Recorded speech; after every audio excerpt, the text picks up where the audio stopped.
कि मेरा नाम है पास्टर राजेश केदारी। सबका इस वीडियो में स्वागत हो। यीशु मसीह आपको और आपके फैमिली को आशीषित करे और आज का जो वीडियो है वो आपको आशीषित करेगा, इसलिए इस वीडियो को जो है आप अंत तक आप इसको देखना। हम बात करने वाले हैं अंतिम दिनों के बारे में। और जैसे कि आपको मालूम है कि कभी भी जो है इस धरती पे अंतिम दिनों की शुरुआत हो सकती है। तो आज हम बात करने वाले हैं अंत के दिनों के सबसे बड़ी, सबसे महत्वपूर्ण चिन्ह, संकेत क्या है। क्या कोविड-19 अंत समय का सबसे बड़ा चिन्ह है? क्या कोविड-19 अंत समय का सबसे बड़ा संकेत है?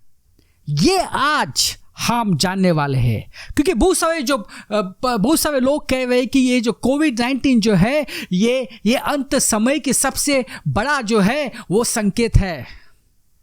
इसके बारे में आज हम बात करने वाले हैं। हम जाएंगे लूका 21, 26 और 27। और भय के कारण और संसार पर आने वाली घटनाओं की बात देखते देखते लोगों के जी में जी न रहेगा। यहाँ पे क्या क्या लिखा है कि भय के कारण और संसार पर आने वाली जो घटनाएं हैं की बात देखते देखते लोगों के जी में जी न रहेगा। और यही आज हो रहा है। लोग जो है वो डर गए हैं। दुनिया भर के जो लोग हैं वो डर गए हैं। और आज हम देखते हैं कि हमारे पास सबसे बढ़िया हॉस्पिटल्स है, सबसे बढ़िया मेडिकल टेक्नोलॉजी है, सबसे बढ़िया हेल्थ केयर है, तो भी आज लोग डर गए हैं। और वो लोग डर गए हैं इस कोविड-19 के वजह से। तो ये जो कोविड-19 जो है ये एक चिन्ह है अंत के दिनों का। इसको हम नजरअंदाज नहीं कर सकते। ये जो है एक चिन्ह है, मगर क्या ये सबसे बड़ा और सबसे महत्वपूर्ण चिन्ह है? आइए हम जाएंगे लूका के अध्याय 21, 7। पहला हम 7 पढ़ते हैं, उसके बाद 29 पढ़ते हैं। 7 पे लिखा है, उन्होंने उससे पूछा, हे गुरु, ये सब कब होगा और ये बात जब पूरी होने पर होगी तो उस समय का क्या चिन्ह होगा? तो अब यहाँ पे चेले जो है वो यीशु मसीह को पूछ रहे, यीशु मसीह जो है ये सब कुछ कब पूरा होगा, कब अंत के दिन जो है वो शुरू होंगे और कब आप वापस इस धरती पे आ जाएंगे? अभी यीशु मसीह ने जो है उनको क्या जवाब दिया है, ये आप ध्यान से सुनना, क्योंकि ये बहुत ही आवश्यक है। और इससे हमें पता चलेगा कि जो अंत के दिनों की जो सबसे बड़ी और सबसे महत्वपूर्ण चिन्ह क्या है। यीशु ने उससे कहा, फिर उसने उनसे एक दृष्टांत कथा कही और कहा कि और सभी पेड़ों तथा अंजीर के पेड़ को देखो। यहां पे यीशु मसीह ने क्या कहा है कि अंजीर के पेड़ को देखो, कि यदि हमें अंत के दिनों के बारे में जानना है तो यहाँ पे यीशु मसीह कहते हैं कि हमें अंजीर के पेड़ को देखना चाहिए, अंजीर के पेड़ से हमें सीखना चाहिए। यदि हम सीखेंगे तो हमको पता चलेगा कि अंत के जो दिन जो है उसमें सबसे जो महत्वपूर्ण और सबसे बड़ा चिन्ह कौन सा है। और ये ताज्जुब की बात है, शिष्य ने कहा कि ये सब कब होगा, मगर यीशु मसीह ने उनसे कहा कि तुम अंजीर के पेड़ को देखो। अभी क्यों यीशु मसीह ने कहा कि अंजीर के पेड़ को देखो? क्योंकि देखो, बाइबल में जो है अंजीर जो है वो इज़राइल देश का और जो यहूदी जो है उसका प्रतीक है।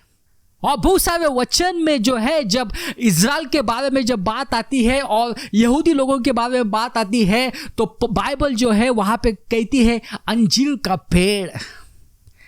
तो इसका मतलब है यीशु मसीह ने कहा है कि यदि हमें अंत के दिनों के बारे में जानना है, यदि हमें जानना है कि यीशु मसीह कब आएंगे, आप अंजीर का जो पेड़ है उसको देखो। इसका मतलब है आप जो है इज़राइल को देखो, आप जो यहूदी लोग हैं उनको देखो, और उससे जो है आपको पता चलेगा कि ये सब दिनों की शुरुआत कब होने वाली है। आइए हम बाइबल में पढ़ते हैं होशे 9:10।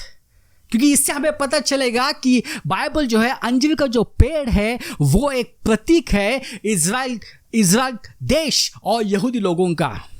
जैसे रेगिस्तान में किसी को अंगूर मिल जाए, मेरे लिए इज़राइल का मिलना वैसा ही था। तुम्हारे पूर्वज मुझे ऐसे ही मिले जैसे ऋतु के प्रारंभ में अंजीर के पेड़ पर किसी को अंजीर के पहले फल मिलता है। देखो यहाँ पे यीशु मसीह जो है इज़राइल देश को कहा है अंजीर का पेड़। आइए हम जाएंगे योएल 1:7। वे टिड्डे मेरे बागों के अंगूर चट कर जाएंगे। अभी टिड्डे यानी कौन? इज़राइल देश के दुश्मन। अभी यहाँ पे यीशु मसीह कह रहे हैं वे टिड्डे मेरे बागों के अंगूर चट कर जाएंगे, वो मेरे अंजीर के पेड़ नष्ट कर देंगे। क्या लिखा है? मेरे अंजीर के पेड़, यानी जो यहूदी लोग हैं उसको वो नष्ट कर देंगे। वो मेरे पेड़ को छाल तक चट कर जाएंगे, उनकी टहनियाँ पीली पड़ जाएंगी और वे पेड़ सूख जाएंगे। देखो ये दोनों वचन से हमें पता चलता है कि जो अंजीर का जो झाड़ जो होता है, जब उसका जो उल्लेख बाइबल में आ जाता है तो वो एक प्रतीक है इज़राइल देश और जो यहूदी लोग हैं उसका ये प्रतीक है। तो यीशु मसीह ने यहाँ पे कहा कि यदि आपको अंत के दिनों के बारे में जानना है, उन्हें यीशु मसीह ने चेलों से कहा आपको अंत के दिनों के बारे में जानना है, हे आप अंजीर के पेड़ के देखो। आप, इसका मतलब है कि आप जो है इज़राइल देश को देखो, आपको वहाँ से पता चलेगा कि ये जो दिन जो है वो अंतिम के दिन कब आने वाले हैं इस धरती पे। देखो बहुत सारे चिन्ह है, जैसे कि ये कोविड-19 है, जैसे कि भूकंप है, तूफान है और बहुत सारे चीजें अभी इस दुनिया में हो रही है। ये सब चिन्ह है, मगर सबसे बड़ा चिन्ह और सबसे महत्वपूर्ण चिन्ह वो है इज़राइल। आइए हम वापस पढ़ते हैं लूका 21:29। फिर उसने उनसे एक दृष्टांत कथा कही और सभी पेड़ों तथा अंजीर के पेड़ को देखो, उनमें जैसे ही कोपले फूटती है, तुम अपने आप जान जाते हो कि गर्मी का ऋतु बस आ ही पहुंचा है। वैसे तुम जब इन बातों को घटते देखो तो जान लेना कि परमेश्वर का राज्य निकट है। अभी यहाँ पे यीशु मसीह ने कहा कि जब आप उस पेड़ की जो कोपले है वो फूटती है तो आपको पता चलता है कि जो है वो गर्मी का जो ऋतु है वो आ रहा है। इसका मतलब है कि जब उस पेड़ का जो पुनर्जन्म होता है तब आपको पता चलता है कि हाँ गर्मी का ऋतु आ रहा है। तो अभी वैसे ही अभी जैसे कि हमने देखा है कि ये जो अंजीर का जो पेड़ है वो है इज़राइल देश। इज़राइल देश का जो है वो पूर्ण जन्म होगा, तब जो है परमेश्वर का राज्य निकट आ सकता है। तो भाइयों बहनों, सबसे बड़ी और सबसे महत्वपूर्ण चिन्ह है वो है इज़राइल देश का पूर्ण जन्म, इज़राइल देश का गठन। और जैसे कि आपको मालूम है कि 14 मई 1948 में इज़राइल देश का जो है वो पूर्ण जन्म हुआ। और ये जो है ये बात जो है नामुमकिन बात थी। किसी को भी विश्वास नहीं था कि ये जो घटना होगी, इज़राइल जो है वो देश का पूर्ण जन्म होगा। और जो यहूदी जो थे उस जो नाजी के जो कॉन्सेंट्रेशन कैंप में थे, और जब हिटलर जो है यहूदी लोगों को मार रहा था तो यहूदी लोग जो है वो कभी वो सोच भी नहीं सकते कि उनका जो है भविष्य में खुद का देश होगा। मगर भाइयों बहनों 14 मई 1948 में ये संभव हुआ। और ये जो है ये एक महान चमत्कार है। और ये महान चमत्कार हमारे लिए जो है सबसे महत्वपूर्ण जो है वो चिन्ह है, सबसे बड़ा हमारे लिए संकेत है कि जो है यीशु मसीह का आगमन जल्दी है और अंत के दिनों जो है वो जल्दी शुरू हो सकते हैं। बहुत सारे जो है वो चिन्ह है, मगर ये चिन्ह जो है इज़राइल देश का बनना, ये सबसे जो है वो महत्वपूर्ण चिन्ह है। और इज़राइल के जो पहले जो प्राइम मिनिस्टर थे उनका नाम था बेन गुरियन, जो एक जॉर्ज वॉशिंगटन जैसे थे इज़राइल देश के लिए। उस दिन 14 मई को 1948 उन्होंने एक बात कही, और वो बात जो है वो बात ये बहुत ही जिसको हम कहेंगे पावरफुल बात थी। और वो बात थी, उन्होंने कहा कि एजिकल 37 में जो भविष्यवाणी दी गई है उसकी आज पूर्तता हो गई है। और इज़राइल का जो राष्ट्र है वो मसीह के पद चिन्हों को सुन रहा है। तो भाइयों बहनों, बहुत आवश्यक है कि अंत के दिनों का शुरुआत के लिए और यीशु मसीह के जो दूसरा आगमन के लिए इज़राइल देश होना बहुत ही आवश्यक है। और जब ये हुआ तो ये एक महान चमत्कार हुआ। और इसलिए कि इज़राइल के जो प्राइम मिनिस्टर है उन्होंने कहा कि मसीह के पद चिन्हों को सुन रहा है इज़राइल राष्ट्र। आइए हम आगे पढ़ते हैं, और हमें अभी आगे का जो वचन है इससे हमें पता चलेगा कि कब यीशु मसीह जो है वो आ सकते हैं। वचन 31, वैसे ही तुम सब इन बातों को घटते देखो तो जान लेना कि परमेश्वर का राज्य निकट है। 32, मैं तुमसे सत्य कहता हूँ। यहाँ पे यीशु मसीह कह रहे हैं कि मैं तुमसे सत्य कहता हूँ कि जब तक ये सब बातें घट नहीं लेती इस पीढ़ी का अंत नहीं होगा। देखो, हमारी जो पीढ़ी जो है, हमारे पीढ़ी ने ये जो चमत्कार को देखा है। हमारे जो पिताजी है और हमारे जो दादाजी है, उन्होंने जो है इस घटना को देखा है। और हमारी जो पीढ़ी है, हम भी जो है हर दिन जब हम इज़राइल को देखते हैं तो ये चमत्कार को हम देखते हैं। और यहाँ पे क्या लिखा है कि मैं तुमसे सत्य कहता हूँ कि जब तक ये सब बातें घट नहीं लेती इस पीढ़ी का अंत नहीं होगा। भाइयों बहनों, बहुत खुशी का बात है कि हमारी जो पीढ़ी है वो यीशु मसीह का जो है वो आगमन देखेगी। और बाइबल के अनुसार एक पीढ़ी जो होती है वो कितने साल की होती है, उसके लिए हम जाएंगे भजन संहिता 90। हम 70 साल तक जीवित रह सकते हैं, यदि हम शक्तिशाली है तो 80 साल। देखो, बाइबल के अनुसार जो है पीढ़ी जो होती है वो 70 साल या 80 साल की होती है। तो जैसे कि अभी आपने वचन पढ़ा कि ये पीढ़ी जो है वो खत्म होने से पहले ये सब जो बातें हैं, अंत के दिनों की जो बातें, यीशु मसीह का जो आगमन है उसको आप देखेंगे। तो अभी कौन सा साल चल रहा है? अभी साल चल रहा है 2021।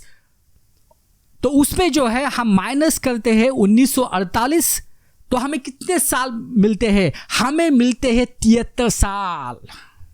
यानी जो है हमारी जो पीढ़ी है वो अभी कभी भी खत्म हो सकती है। जैसे बाइबल में लिखा है कि ये 70 साल या 80 साल की एक पीढ़ी होती है, तो कभी भी जो है ये पीढ़ी खत्म हो सकती है और यीशु मसीह का आगमन हो सकता है।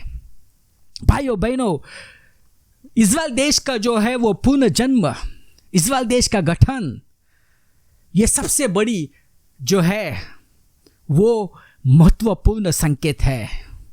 इसको हम नजरअंदाज नहीं कर सकते। भाइयों बहनों, बहुत दुख की बात है कि बहुत सारे जो मसीह लोग जो है वो जो हो रिप्लेसमेंट थियोलॉजी के ऊपर विश्वास करते हैं। अभी रिप्लेसमेंट थियोलॉजी का मतलब क्या है? रिप्लेसमेंट थियोलॉजी ये है कि जहाँ पे भी इज़राइल शब्द बाइबल में आता है उसको बदल के आप चर्च शब्द जो है वो आप समझ लेना। भाइयों बहनों, ये गलत है। चर्च का मकसद अलग है, इज़राइल देश का मकसद अलग है, यहूदी का मकसद अलग है।